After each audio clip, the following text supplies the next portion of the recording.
It's possible, but not normalize yung masunugan. Better no risk management. I agree with you. That is why lagi namin sinasabi sa lahat ng mga students namin na dapat gumamit ka muna ng demo account before you have your live trading account and do the actual trading, because kailangan ma-familiarize ka muna doon sa interface. Sometimes kasi the main reason bakit tayo nasusunugan is that hindi ka pa talaga totally familiar doon sa interface nung MP5 if you're using MP5. So, better to use demo account for the first few weeks ng trading journey mo. And then we also teach here kung paano ba yung proper risk management.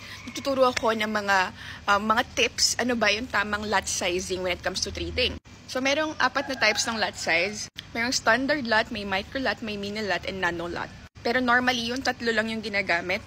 Yung standard lot yung pinakamalaki kasi ang katumbas po nun is 100,000 units. So imagine, kapag nag-trade ka, ang katumbas po ng isang pip or isang adjustment ng presyo is $10 per pip. No? So sobrang laki po nun, guys. Hindi naman po nag-a-adjust ng presyo ng isang pip lang. Normally, it ranges from 5 pips, 20 pips, 30 pips, 100 pips. So imagine, kung maliit lang yung capital mo and then gumamit ka ng standard lot, yes, malaki yung possible mong kitain kasi mataas yung lot size mo, pero malaki din yung possible na masunog sa'yo.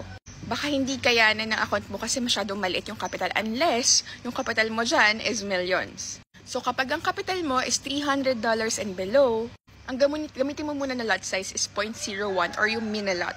Ang katumbas po nito is $0.1 per pip. Magkaroon ka man ng paper loss or drawdown na 20 pips, ang risk exposure mo lang is $0.20 lang. In case man na maging against dun sa strategy ng kinapi mong signal or dun sa strategy mo or sa analysis mo. Pero kung di mo talaga mapigilan at ikaw talaga ay isang aggressive trader, just make it a point na dapat mas mataas sa $1,000 yung capital mo. And then use micro lots. You could probably use 0.1 to 0.5 lot size para magkaroon ka ng potential earning na $1 per pip. So kung maging favorable sa'yo yung market, meron kang $20 sa 20 pips. And then, wag po kayong mag-overtrade. Kung sa trading plan nyo, ang goal nyo lang is kumita ng $20 per day, then stick with it, no less, no more. Pag kumita ka ng $20, stop ka na mag-trade, okay na yon. So ngayon, kapag nagkaroon ka naman ng talo, wag ka rin magre-revenge trading. Kasi all the more na matatalo ka, all the more na masusunugan ka pa kapag nag-revenge trading ka. Sometimes kasi we feel na parang babawi ako. So ang gagawin mo, mag-trade ka pa. Pero sa trading plan mo, maximum 5 trades per day ka lang. So ang gagawin mo, sosobrahan mo sa 5 trades para makabawi ka. Mali po yun. Another is wag kang ma-FOMO or fear of missing out. Sometimes kasi pag nabibisi tayo and then nakita natin yung mga kasama natin na kumita na siya ng $100, hindi ako nakapag-trade, sayang. So ang gagawin mo is ihahabol mo. Kahit nasa kalahati na ng presyo, iti-trade mo pa kasi you're expecting na aakyat. And then what happened is hindi na siya umakyat. Just because na FOMO ka, nagkaroon ka pa ng mga losing trades. And always use stop loss. Stop loss is your protection. Sometimes kasi hindi tayo naglalagay ng stop loss because umaasa tayo na magkakaroon ng reversal sa market. So say for example, nakabuy ka and then meron kang stop loss dito.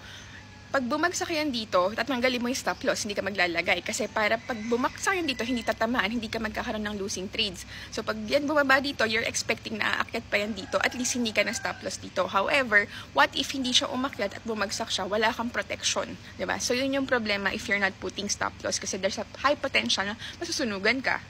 Kaya always put stop loss. So sa lahat ng to, tinuturo po namin sa mga estudyante namin, proper risk management pa rin talaga yung pinakamahalaga sa trading. Kasi kung wala kang disiplina sa pag-trade, greedy ka, then most definitely hindi forex ang para sa'yo. Kaya yun guys, if you want to become one of our students, we're very much willing to teach you kung paano kayo magiging profitable sa trading nyo, especially paano nyo i-manage yung risk, diba? So if you want to know more about it, mag-download ka ng Telegram and then i-message mo ko dito. Here's my Telegram account.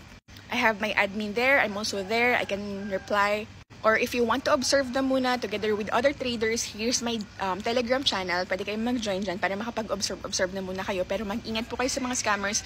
Since this is public Telegram channel, minsan po pumapasok po yung mga scammers. So, ingat po, wag po kayong mag-accept ng mga DMs or PMs, especially pag nagpapanggap ako or nagpapanggap ng mga leaders ko, wag po kayong mag-entertain ng mga PMs from them. So, I hope guys na maging isa sa kayo sa mga estudyante namin and gusto namin kayong maging profitable sa trading journey nyo. So, yun guys.